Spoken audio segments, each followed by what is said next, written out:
Recording हो रही है।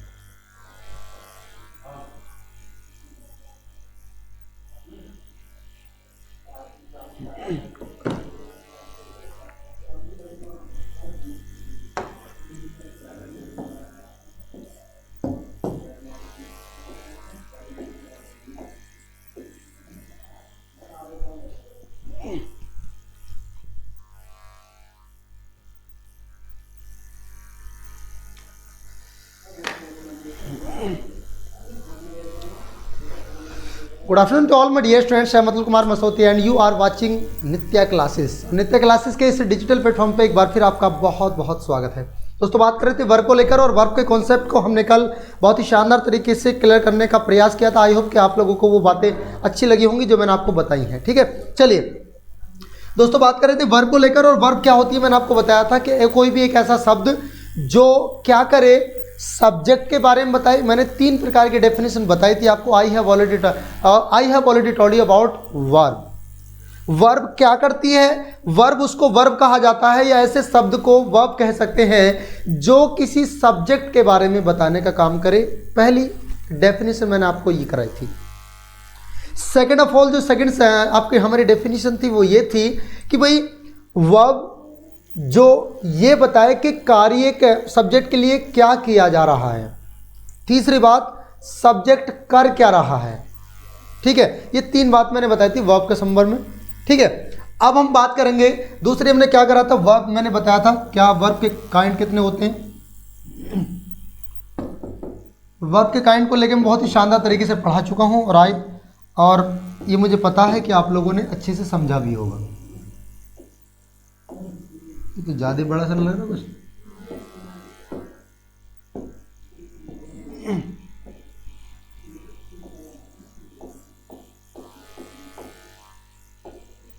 वर्ब, ठीक है। तो जो ये वर्ब है मैंने कल बताया था, कल का थोड़ा सा रिवाइज करा दिया जाए। मैंने क्या बताया था? वर्ब मुख्यतः 2 प्रकार की होती हैं। वर्ब जो होती हैं वो 2 प्रकार की होती हैं। पहले इधर मैंने बताया था आपको एक वर्ब जिसको मैंने बताया था ऑक्सिलरी वर्ब,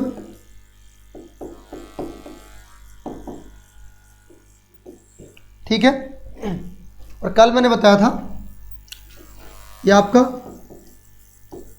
सेकंड या ऑर्डिनरी या रेगुलर वर्ब, ठीक है भाई। यानी हमने 2 प्रकार की वर्ब बताई थी।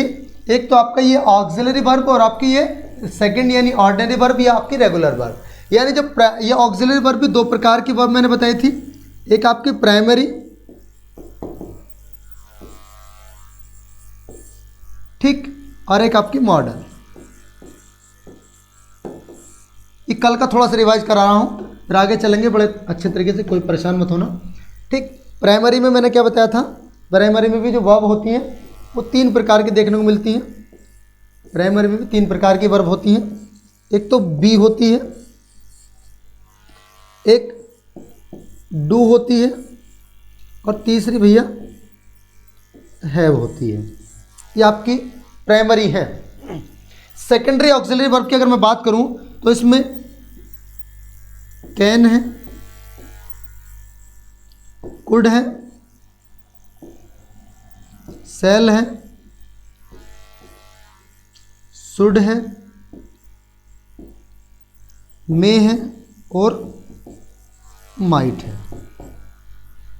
ठीक है भाई, ये हमने आपको बताया था, ये आप लोग देख लीजिएगा बड़े अच्छे तरीके से। और सेशन अच्छा लग रहा हो तो उसको शेयर भी। कल की बात थोड़ी सी डिस्कस कर रहा हूं। जो लोग ये सोच रहे हैं कि सर ये तो कल कराई थी, तो कल की बातों को थोड़ा सा रिवाइज करा के,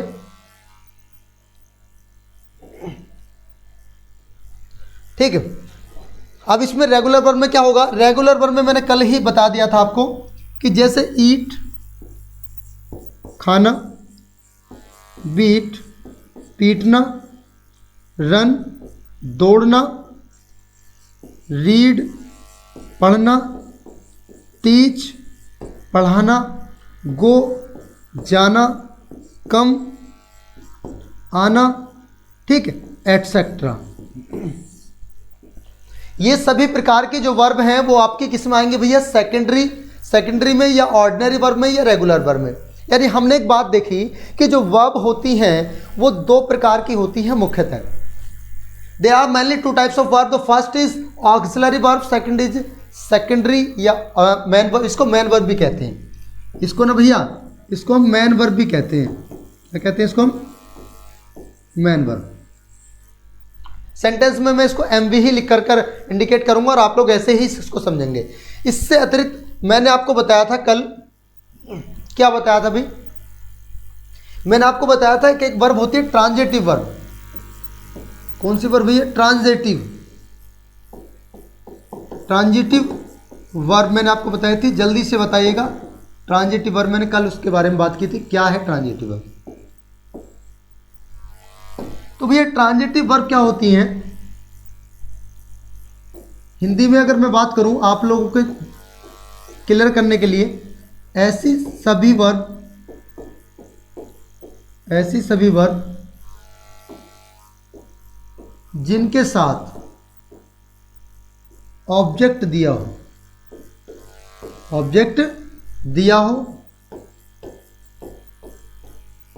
हो या कह सकता हूं मैं कि उनको अपना अर्थ स्पष्ट करने के लिए, क्या करने के लिए भाई? या उनको अपना अर्थ स्पष्ट करने के लिए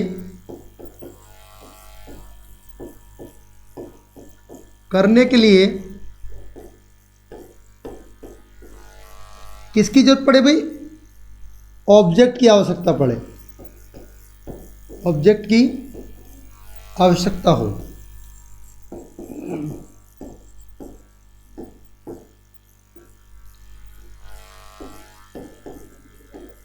तो वो वर्ब क्या कहलाती है भैया? ट्रांजिटिव वर्ब कहलाती हैं।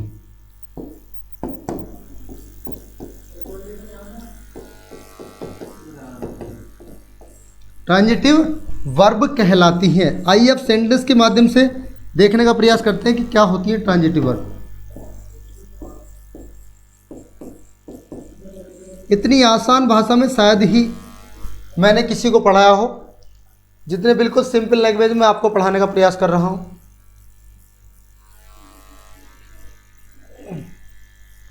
ठीक है, एग्जाम्पल देख लीजिएगा। एग्जाम्पल क्या कहता है?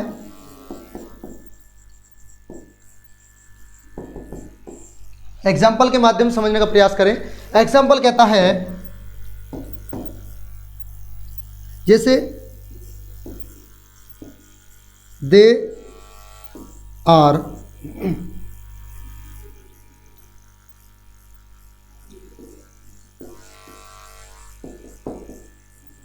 Beating him. एक और सेंटेंस में लिखता हूं आपके सामने, दे आर ईटिंग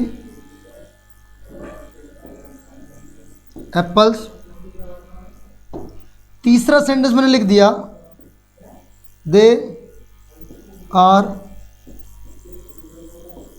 वीपिंग। बताओ भाई, इन तीनों सेंटेंस में अगर आपसे पहचानने के लिए कहूं तो आप लोग बहुत ही साधारण और सिंपल भाषा में ये आसानी से बता सकते हो कि इनमें से कौन सी ट्रांजिटिव वर्ब है और कौन सी इनट्रांजिटिव वर्ब है। ऐसी सभी वर्ब जिनको अपना अर्थ क्लियर करने के लिए किसकी आवश्यकता पड़े? ऑब्जेक्ट की आवश्यकता पड़े, वो हमारी क्या कहलाती है? आपकी ट्रांजिटिव वर्ब कहलाती है। देखिए आइए देखते हैं क्या इनमें कोई सी ट्रांजिटिव वर्ब है। देखो भाई, बात को समझो। यहां पर आई बीटिंग। क्या आया? बीटिंग। दे आर बीटिंग, वो पीट रहे हैं। क्या पीट रहे हैं भाई? उसको पीट रहे हैं। किसको पीट रहे हैं? उसको पीट रहे हैं। इट मीन्स इसके लिए ऑब्जेक्ट है, इसके साथ ऑब्जेक्ट है। अगर इसके साथ ऑब्जेक्ट है तो ये वर्ब जो होगी आपकी ट्रांजिटिव वर्ब होगी। ये कौन सी वर्ब है भैया? ये आपकी ट्रांजिटिव वर्ब है। अगर मैं आपको समझा पा रहा हूं, यदि आप मेरी बातों को अच्छे से समझ रहे हैं तो दोस्तों कमेंट बॉक्स में जल्दी लिखकर बताते रहें। दूसरा, they are eating apples, they are eating apples, they are eating, अब यहाँ पर मैंने लिख दिया ईटिंग, कि वो खा रहे हैं। क्या कर रहे हैं? खा रहे हैं। सर जी क्या खा रहे हैं? एप्पल खा रहे हैं। तो इसका मतलब ये हुआ कि जो ईटिंग है वो एक ऐसी वर्ब है उसके साथ ऑब्जेक्ट का आना कंपलसरी होता है। सपोज दैट अगर हम यहाँ एप्पल ना लिख के, कुछ भी ना लिख के, केवल ब्लैंक जगह छोड़ देते और हम ये कहते हैं कि दे आर ईटिंग, वे खा रहे हैं, तो आपके मन में एक संशय रहती, आपके मन में एक क्वेश्चन बना रहता कि जी क्या खा रहे हैं, और वो संतुष्टि, वो सेटिस्फिकेशन आपको तब मिलता जब उसका आंसर आपको मिल जाता कि वो क्या खा रहे हैं। They are eating apple, they are eating food, they are eating bananas, they are eating something blah blah, जो भी वो खाना चाहते हैं। ठीक है, इसका मतलब इसके साथ भी क्या है?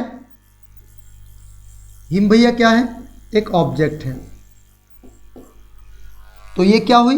ये ट्रांजिटिव वर्ब हुई। इसके साथ भी सर जी क्या है? ऑब्जेक्ट है। ये भी क्या है? ऑब्जेक्ट। ये भी कौन सी वर्ब हुई? ये भी ट्रांजिटिव वर्ब हुई। अब तीसरे सेंटेंस का जिक्र मैं आपके सामने अगर करूं, दे आर वीपिंग, वे रो रहे हैं। दे आर वीपिंग, वे रो रहे हैं। हमने पूछा क्या रो रहे हैं? कुछ लगा पता? नहीं सर जी। यानी जिनका हम प्रश्न पूछते हैं कि क्या खा रहा है, क्या पी रहा है, क्या कर रहा है, अगर क्या लगाने से आंसर नहीं मिलता है तो मान लेना कि उसके साथ ऑब्जेक्ट नहीं होता, और अगर ऑब्जेक्ट नहीं है तो ये मानना पड़ेगा आपको कि वो जो वर्ब होगी वो इनट्रांजिटिव वर्ब होगी, यानी उसके साथ वर्ब के साथ ऑब्जेक्ट नहीं है। ठीक, दूसरी महत्वपूर्ण बात जिससे जुड़ी हुई आपको बताऊं, जितनी भी ऐसी वर्ब होती हैं जो ट्रांजिटिव वर्ब होती हैं, यानी जिनके साथ ऑब्जेक्ट दिया होता है, उन्हीं का ही हम लोग पैसिव बना सकते हैं। जिनके साथ ऑब्जेक्ट नहीं होता, या कह सकते हैं कि जिनको अपना अर्थ पूरा करने के लिए ऑब्जेक्ट की आवश्यकता नहीं होती, हम उनका कभी भी क्या नहीं करते? पैसिव वॉइस भी नहीं बनाते। मेरी बात आप लोग अच्छे से समझ पाए होंगे। ठीक है, दे आर वीपिंग, वे रो रहे हैं। क्या रो रहे हैं? सर जी पता नहीं। पता नहीं वो कौन सा नशा करता है। चलिए, दे आर वीपिंग, वो रो रहे हैं। क्या करता है? नशा करता है। तो नशा करना भी उसके अंदर तो ऑब्जेक्ट है, नशा, यानी जिसमें ऑब्जेक्ट है वो क्या है भैया? ट्रांजिटिव वर्ब है, और जिसमें ऑब्जेक्ट नहीं है वो इनट्रांजिटिव वर्ब है। ठीक, तो ये कौन सी हो गई? ये आपकी इनट्रांजिटिव वर्ब होगी, ITV। बात समझ पाई भी? यानी अगली वर्ब मैं आपको बता रहा हूं इनट्रांजिटिव वर्ब, समझे? देखें, सेकंड, इन ट्रांजिटिव वर्ब। सर जी इन ट्रांजिटिव वर्ब क्या है? भी बताऊंगा, अभी परेशान मत हो। हैं, देखो, वे सभी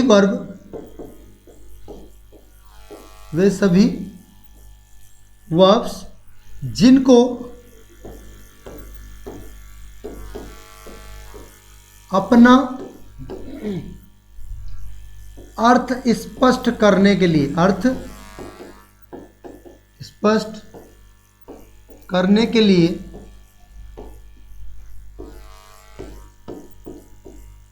ऑब्जेक्ट की आवश्यकता नहीं होती, ऑब्जेक्ट की आवश्यकता नहीं होती है।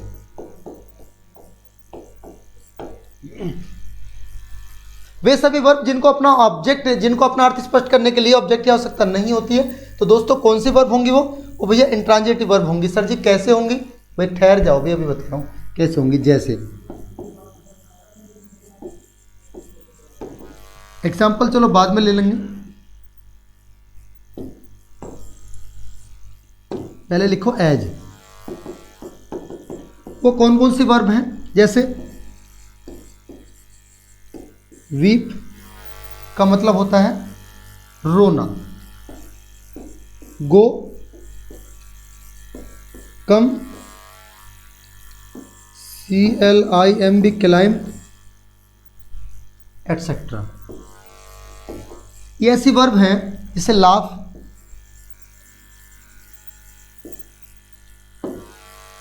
ठीक है, इसी के अंतर्गत आ जाएगा ये भी। आइए इससे एग्जाम्पल के माध्यम समझने का प्रयास करते हैं। सर जी एग्जाम्पल कैसे काम करता है, एग्जाम्पल को कैसे बनेगा। एग्जाम्पल देख लीजिएगा,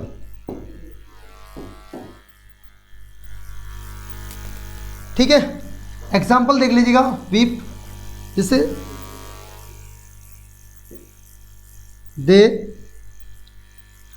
या दे बार बार लिख रहा हूं, आप ये कहोगे सर बार बार दे ही क्यों लिख रहे हो। हमने लिखा वी आर टीचिंग। अब जो टीचिंग वर्ब है ना, यहां जो टीचिंग वर्ब है ये कह रही है, बार बार चीख चीख कर ये कह रही है कि सर जी मुझे करना क्या है ये तो बताओ। यानी वी आर टीचिंग, हम पढ़ा रहे हैं। क्या पढ़ा रहे हैं भाई, हिंदी इंग्लिश ज्योग्राफी कुछ तो पढ़ा रहे होंगे। इसका मतलब इसको अभी किसकी नीड है, इसको नीड है किसकी, ऑब्जेक्ट की। किसकी नीड है, इसको भी ऑब्जेक्ट की नीड है। जब इसको ऑब्जेक्ट की नीड है तो ये क्या इसके अंतर्गत आ जाएगी, नहीं आएगी, इसके अंतर्गत नहीं आएगी। ठीक है, इसका मतलब हम एक बात समझ पाए यहाँ से कि ये जो टीचिंग है ये तो होती है ट्रांजिटिव वर्ब, ये तो होती है ट्रांजिटिव वर्ब, लेकिन हम किसकी बात कर रहे हैं, इनकी। अब जैसे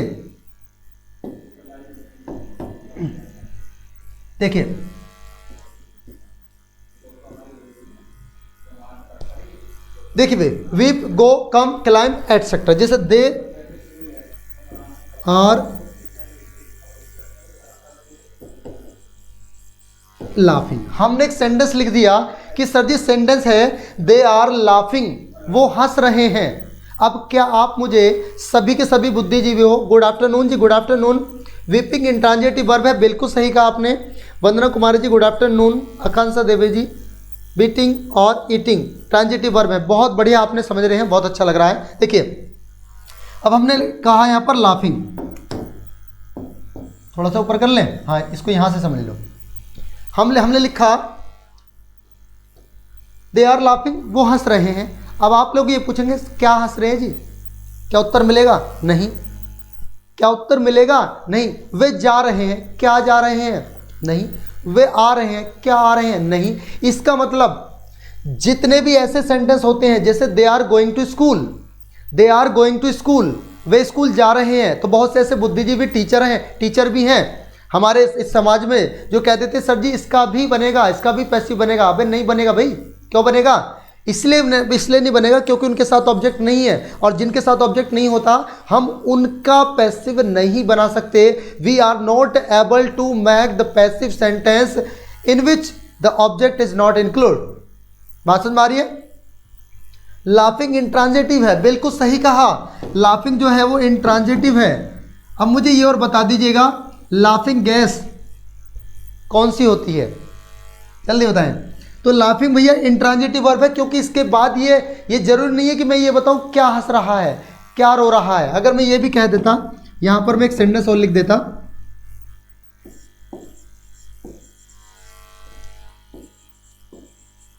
दे वर कमिंग फ्रॉम स्कूल। हमने सेंटेंस लिखा देवर कमिंग फ्रॉम स्कूल, यानी आप में से कुछ ये सोच रहे होंगे सर जी इसका भी पैसिव बनेगा, भाई नहीं बनेगा, इसका पैसिव नहीं बनेगा। क्यों नहीं बनेगा, इस बात को समझें। देवर कमिंग फ्रॉम स्कूल यानी वो आ रही है, इसका मतलब क्या होता है भाई, आना।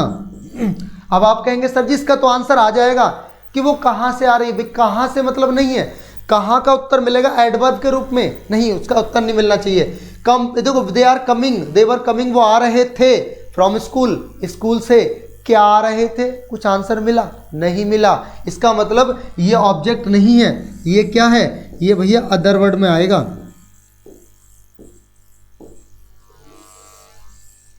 किस में आएगा, अदर वर्ड में आएगा। और अगर इसका अदि अदर वर्ड है, ये ऑब्जेक्ट नहीं है, तो हम इसका पैसिव भी नहीं बना सकते। आई होप कि आप लोग अच्छे से समझ पा रहे होंगे। ठीक है, चलिए अब हमने ट्रांजिटिव और इंट्रांजिटिव को लेकर बहुत अच्छे तरीके से समझ लिया। आप लोगों को मैंने कल भी एक रिवाइज कराया था, उसको दोबारा एक बार देख लीजिएगा। हमने दोबारा क्या, बस एक अंतर समझ लो। दो वर्ब मैंने कराई थी, मैंने लिखाया था इज, एम, आर, वाज, तो तरीके से लिखे। देखो भाई, हमने लिखा था इज, एम, आर, वॉज, वर, या कह सकते हैं इनसे अलग भी कैन, कुड। ये जो वर्ब हैं, ये आप कहते हो सर ये हेल्पिंग वर्ब है। ये क्या है? ये हेल्पिंग वर्ब है। और मैं कह रहा हूं कि ये हेल्पिंग वर्ब नहीं है, फिर क्या है? ये मेन वर्ब भी है। ये तीन प्रकार का रोल निभाती है भाई। अब इनमें से कुछ मेन वर्ब भी होती हैं और कुछ हेल्पिंग वर्ब भी होती हैं। तो ये पहले तो दो प्रकार की वर्ब बनेंगे। दो काइंड्स कौन से होंगे भी देख लीजिएगा। एक तो ये कहलाएंगी लिंकिंग वर्ब। क्या कहलाएंगे भाई? लिंकिंग वर्ब कहलाएंगे। दूसरे कहलाएंगे helping verb.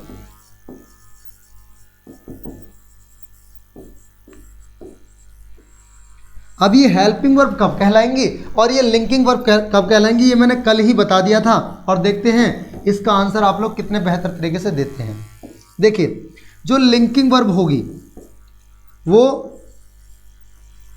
Subject plus linking verb plus object, ये इस वाले सिचुएशन में होगी।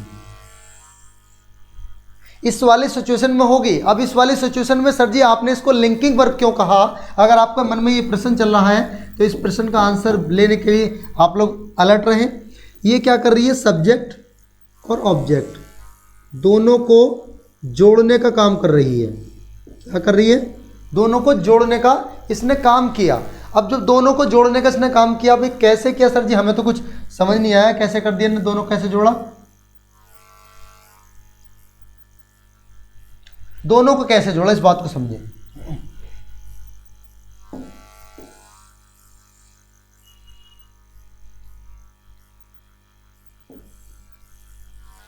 आप समझे। देखो भाई, हमने एक एग्जांपल लिखना चाह रहे हैं।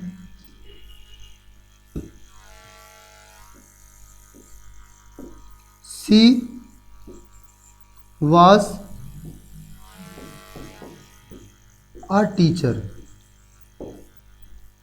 सी was a teacher, इसका मतलब भाई सी was a teacher, यानी यहां पर तो सी और यहां पर अ टीचर, इन दो, ये है आपका ऑब्जेक्ट और ये है आपका सब्जेक्ट। यहां सब्जेक्ट और ऑब्जेक्ट को क्या करा? इन दोनों को आपस में लाकर जोड़ने का काम कौन कर रही है? ये कर रही है। इन दोनों को जब केवल मेन वर्ब की गैर हाजिरी में, मेन वर्ब की गैर हाजिरी में, यानी मेन वर्ब ना दिया हो, मेन वर्ब ना दिया हो तो क्या करना है भाई? जब मेन वर्ब ना दिया हो तो वर्ब वाज हो, वर हो, कैन हो, कुड हो, सेल हो, शुड हो, इज, एम, आर, कुछ भी हो सकता है।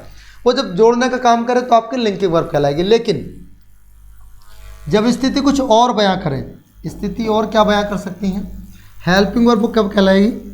हेल्पिंग वर्ब बन जाएगी जब वो सब्जेक्ट भी हो, उसके साथ ही ये हेल्पिंग वर्ब बन जाएगी। कब? जब उसके साथ क्या दी हो? मेन वर्ब प्लस ऑब्जेक्ट और प्लस अदर वर्ब। ठीक है भाई, इन दोनों में अंतर क्या है? इन दोनों में अंतर क्या है ये बात समझ लीजिएगा। ठीक है, helping, subject plus helping verb plus main verb plus object plus other verb. ठीक, सब्जेक्ट यानी यहां पर क्या हुआ? मेन वर्ब दे दी इन्होंने। अब मेन वर्ब कैसे समझेंगे भाई हम इसको? मेन वर्ब कैसे समझेंगे? उसके लिए तो हमें एक एग्जाम्पल लेना पड़ेगा। कोई बात नहीं, एग्जाम्पल ले लेते हैं। जैसे she was a doctor,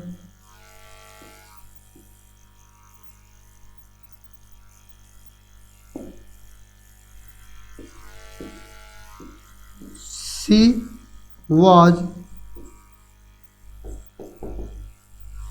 dancing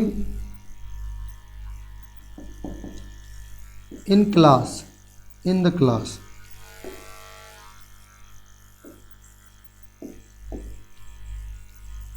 ठीक है भाई।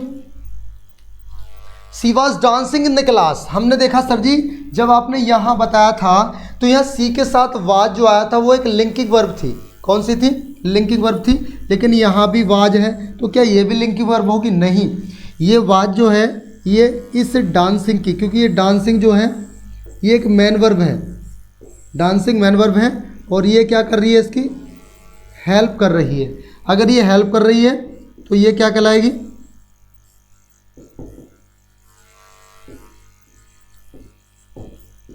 ये हेल्पिंग वर्ब कहलाएगी। क्या कहलाएगी भाई? हेल्पिंग वर्ब कहलाएगी। बात समझ में आ रही है सभी के? चलिए,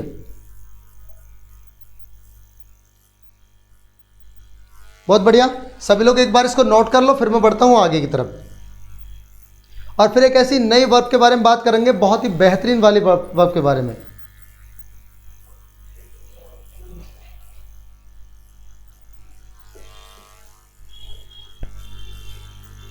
ठीक ठीक, चलिए अब यहां तक तो हम क्लियर हो गए। अब हमने एक चीज और देखी कि सर जी हमने कहीं नाम सुना था। अब नाम क्या था? एक प्रकार की वर्ब और होती हैं, मतलब दो प्रकार की वर्ब और होती हैं, उनके बारे में बता दीजिएगा वो कौन कौन सी वर्ब हैं। एक तो है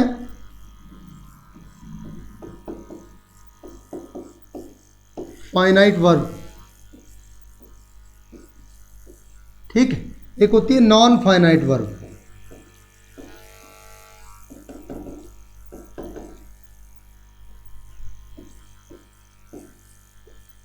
बताओ भाई, what is the difference between finite verb and non finite verb? So please give me the right answer and tell me the difference between non finite verb और फाइनाइट वर्ब। दोनों में अंतर बताने का काम करो भाई। देखते हैं कितने लोग इसमें बेहतर तरीके से अंतर कर पाते हैं। जल्दी से जितना जिसको भी जानकारी है सभी लोग आंसर करिएगा। जो भी लोग हमें देख रहे हैं सभी लोग आंसर करें बेहतर तरीके से।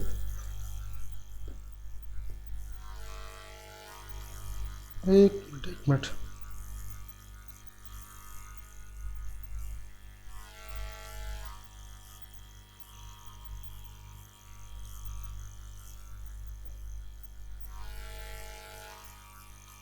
ठीक है, हाँ ये चल रही है। मैं कब हाँ भी जल्दी से बताइएगा दोनों में अंतर क्या है, ये अंतर बता दीजिएगा मुझे, अंतर बताइएगा। नहीं पता? कोई नहीं, देखिए नहीं पता तो हम खड़े हैं आपके सामने, परेशान बिल्कुल ना हो। देखिए फाइनाइट वर्ब क्या होती हैं? फाइनाइट वर्ब क्या होती हैं? फाइनाइट वर्ब में जो चेंजिंग होगी,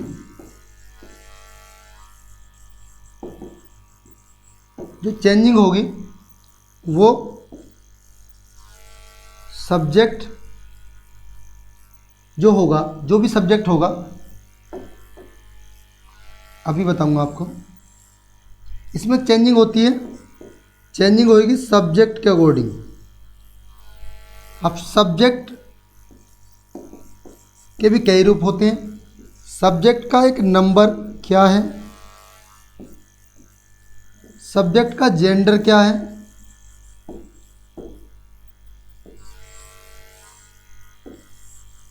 ये। अब आपको यह डायग्राम से शायद समझ में ना आ रहा हो, अगर नहीं आ रहा है तो मैं थ्योरी के माध्यम से भी लिखवा सकता हूँ, थ्योरी के माध्यम से। इसमें भी आपको चेंजिंग देखने को मिलेगी, इसमें भी आपको क्या देखने को मिलेगी? चेंजिंग देखने को मिलेगी। चेंजिंग किसके अकॉर्डिंग होगी ये आपको बतानी है, दोनों में यही अंतर आपको बताना है। बहुत बढ़िया। क्या आकांक्षा देवी जी, मैं ये पूछ रहा हूं दोनों में डिफरेंस क्या है? दोनों में डिफरेंस क्या है? देखिए मैं ये कह रहा हूं कि जो वर्ब, वह वर्ब जो सब्जेक्ट के नंबर और सब्जेक्ट के जेंडर और सब्जेक्ट के पर्सन के अनुसार, किसके अनुसार भाई? सब्जेक्ट के पर्सन के अनुसार चेंज होती हो। एक बार दोबारा ध्यान दें, वह वर्ब जो सब्जेक्ट के नंबर, सब्जेक्ट के पर्सन, सब्जेक्ट के जेंडर के अकॉर्डिंग चेंज हो जाती है, वह वर्ब हमारी फाइनाइट वर्ब कहलाती है। नहीं बात समझ में आई अभी तक? नहीं समझ में आ रही भाई? दोबारा बताऊंगा, देखिए दोबारा देख लीजिएगा। वह वर्ब जो सब्जेक्ट के नंबर, पर्सन और जेंडर के अकॉर्डिंग परिवर्तित होती है, वह वर्ब क्या कहलाती है? चलो इसको लिख लो एक बार।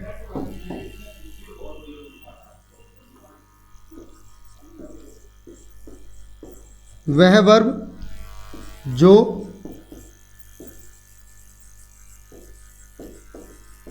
सब्जेक्ट के नंबर,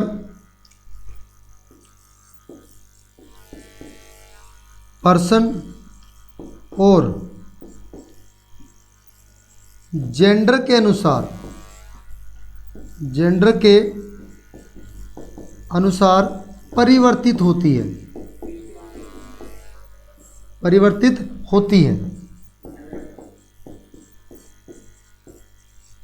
बात समझ पाई भी? अब तो मैंने थ्योरी में भी लिखवा दिया। यानी वह वर्ब जो सब्जेक्ट के नंबर, जेंडर और पर्सन के अकॉर्डिंग चेंज हो जाती है, वो हमारी कौन सी वर्ब कहलाती है? वो हमारी कहलाती है भैया फाइनाइट वर्ब। जैसे, ठीक भाई, इतनी बात समझिएगा आप। एग्जाम्पल के माध्यम से समझाने का प्रयास करूं। एग्जाम्पल जैसे सी के साथ हम लिख रहे हैं गो, गोज।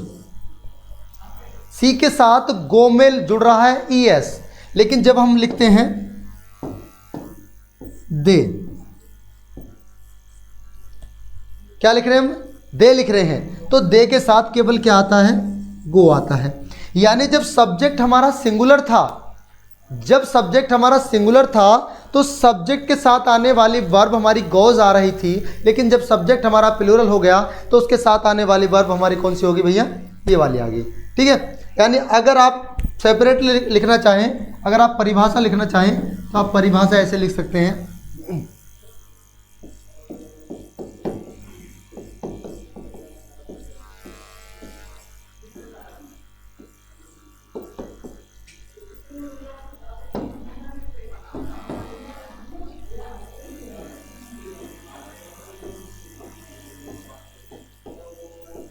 वे वर्ब्स जो वाक्य में सब्जेक्ट के पर्सन और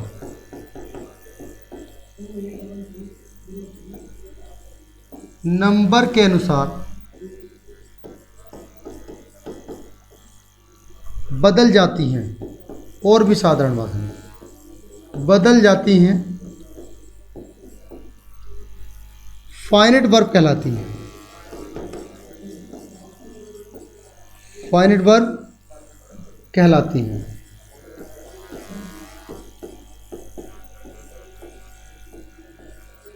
ठीक है, वे वर्ब जो वाक्य के सब्जेक्ट और नंबर के अनुसार परिवर्तित हो जाती हैं, क्या कहलाती हैं भाई? फाइनाइट वर्ब कहलाती हैं। जैसे हमने लिखा he was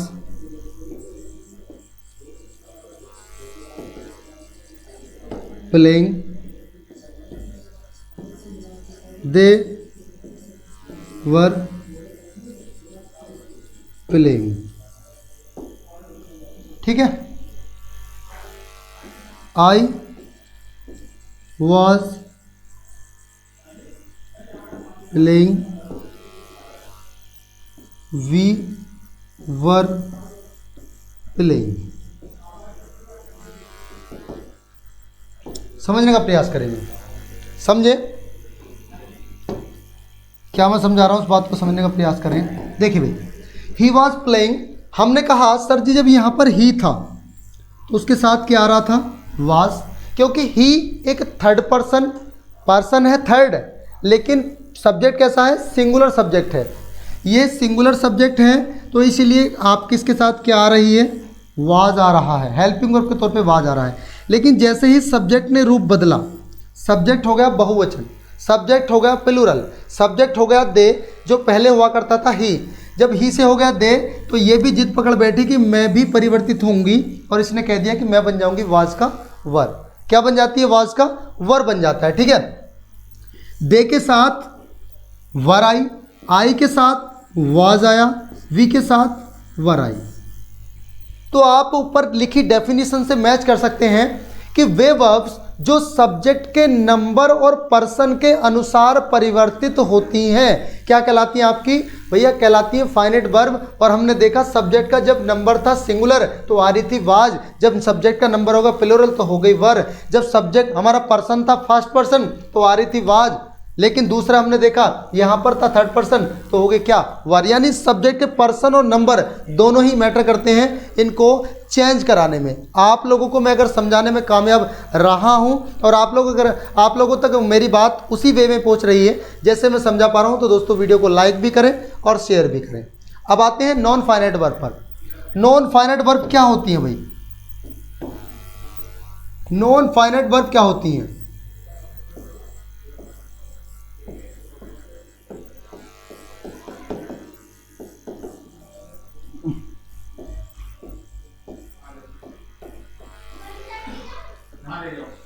non finite verb क्या होती हैं ये आपको बताना है। देखो,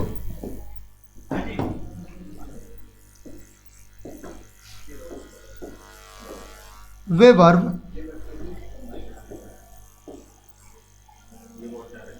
वर्ब्स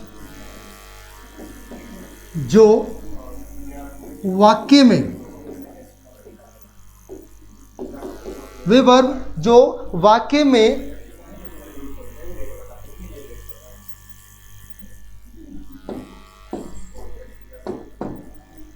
सब्जेक्ट के नंबर और पर्सन के अनुसार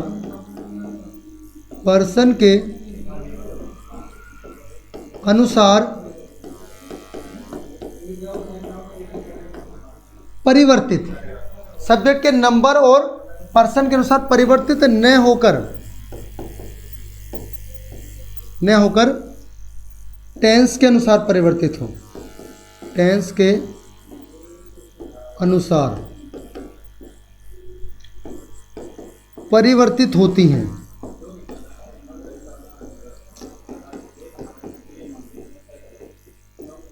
परिवर्तित होती हैं क्या कहलाती है भैया? नॉन फाइनाइट वर्ब कहलाती हैं।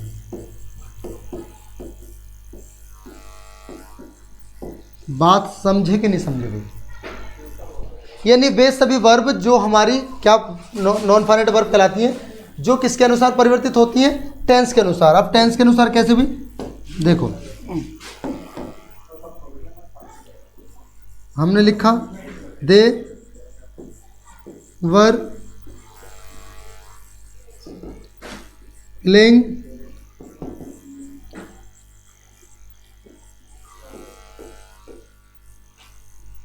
इन the ground, they were playing in the ground.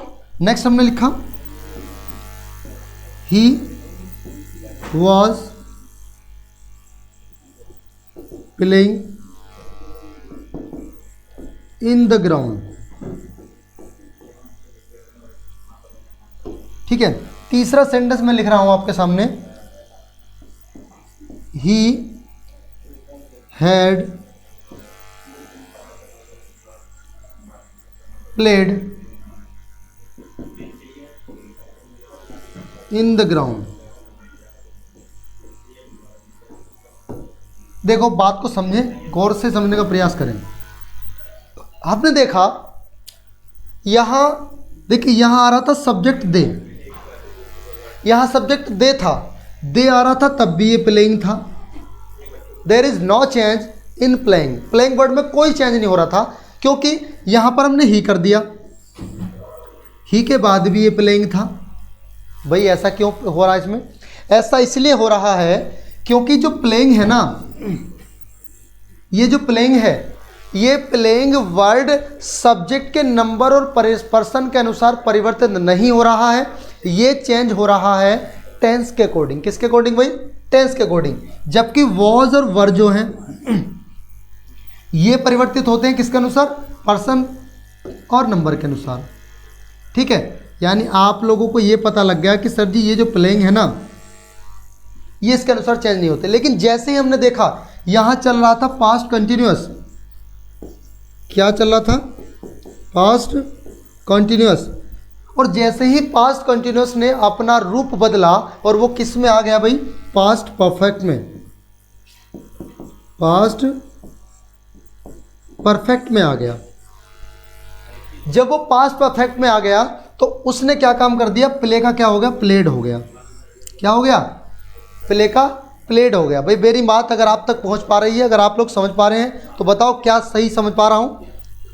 Non finite verb वी वर्ब वाक्य में सब्जेक्ट के नंबर और पर्सन के अकॉर्डिंग चेंज ना होकर टेंस के अकॉर्डिंग चेंज होती है। बिल्कुल सही कहा आपने, मैंने यही बात बताई है। इसका एक बार आप स्क्रीनशॉट ले लो, जल्दी से इसका स्क्रीनशॉट ले लीजिएगा, फिर मैं बढ़ता हूँ आगे की तरफ। बढ़े भाई आगे। यानी एक चीज़ तो हमारे समझ में आई सर जी। क्या चीज़ समझ में आई?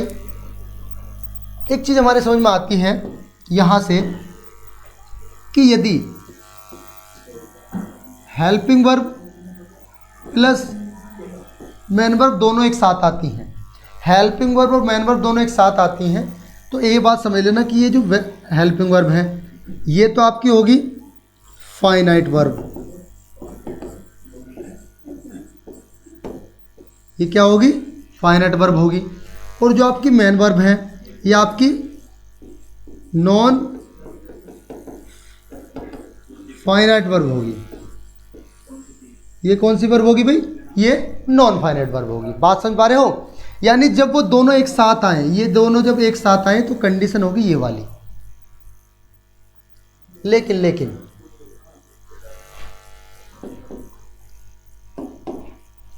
नोट करके साथ साथ लिख लेना,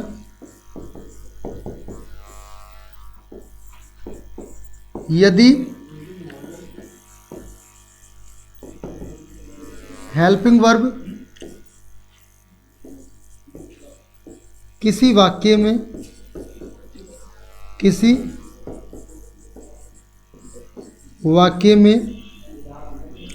मेन वर्ब का कार्य करे। किसका कार्य करे भाई?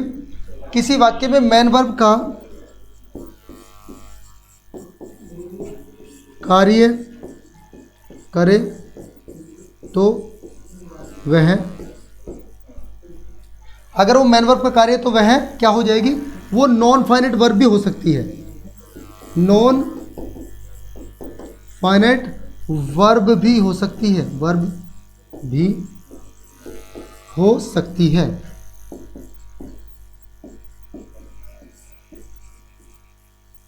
अब कैसे हो सकती है? जैसे समझिए, हमने एक सेंटेंस, मैं आपके सामने एक सेंटेंस लिख रहा हूं, जैसे दे गो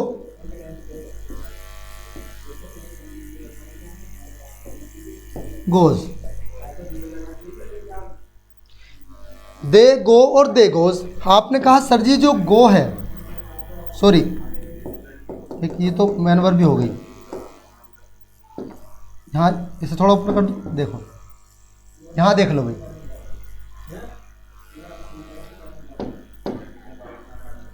देखिएगा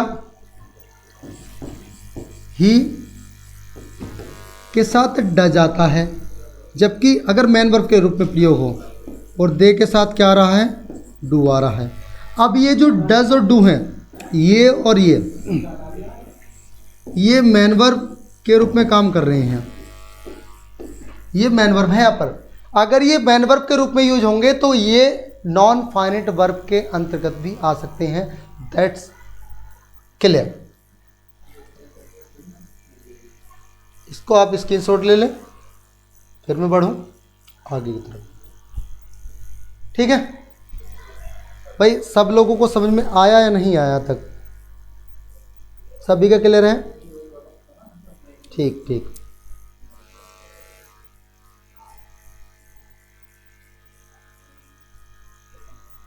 बढ़े आगे। अब देखिएगा, अब जो ये वर्ब होती हैं इनका वर्ब का इस्तेमाल कहाँ कहाँ पर कैसे कैसे होता है, ये मैंने शायद आपको पहले भी बता दिया है और ये दोबारा बताने की शायद आवश्यकता नहीं होनी चाहिए। हमने बताया था कि वर्ब जो होती है एक तो प्राइमरी,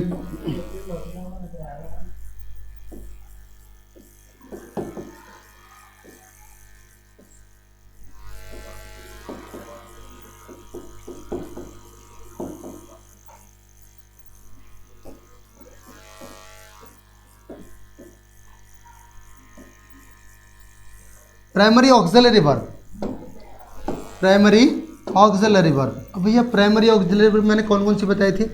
मैंने बताई थी एक तो होती है बी, एक होती है डू और एक होती है हैव।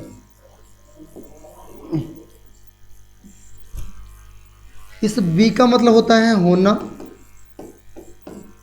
इस डू का मीन्स होता है करना और हैव का मतलब होता है रखना। ठीक है, लेकिन ये होती है इसकी बेस फॉर्म। कौन सी होती है? ये होती है बेस फॉर्म।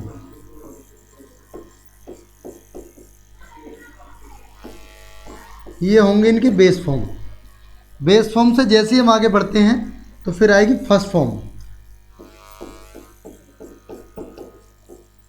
फर्स्ट फॉर्म, अब फर्स्ट फॉर्म किस किस रूप में आ सकती हैं? फर्स्ट फॉर्म बी की फर्स्ट फॉर्म इज के रूप में आ सकती है, आर के रूप में और एम के रूप में आ सकती है, और आपकी वॉज और वर के रूप में आ सकती है।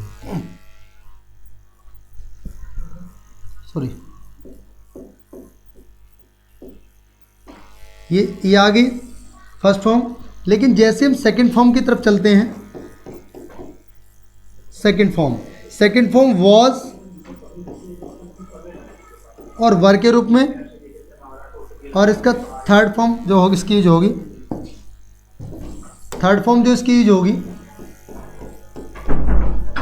थर्ड हो जाएगी बीन। क्या हो जाएगी भैया?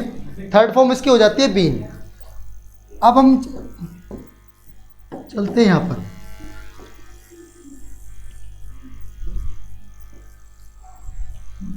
ठीक है। डू मतलब करना।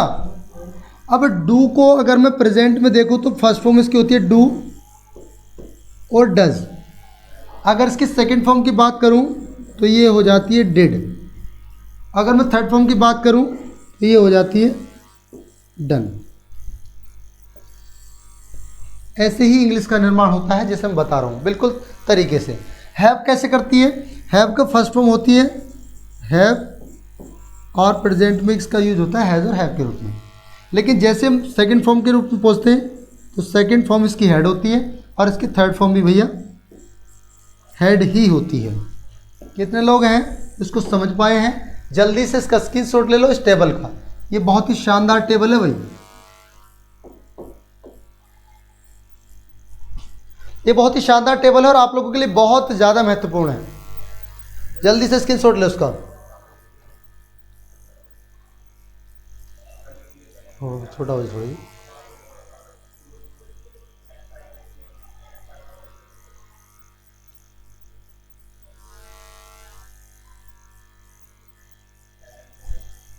ठीक है भाई, इसका स्क्रीनशॉट ले लो फिर हम बढ़।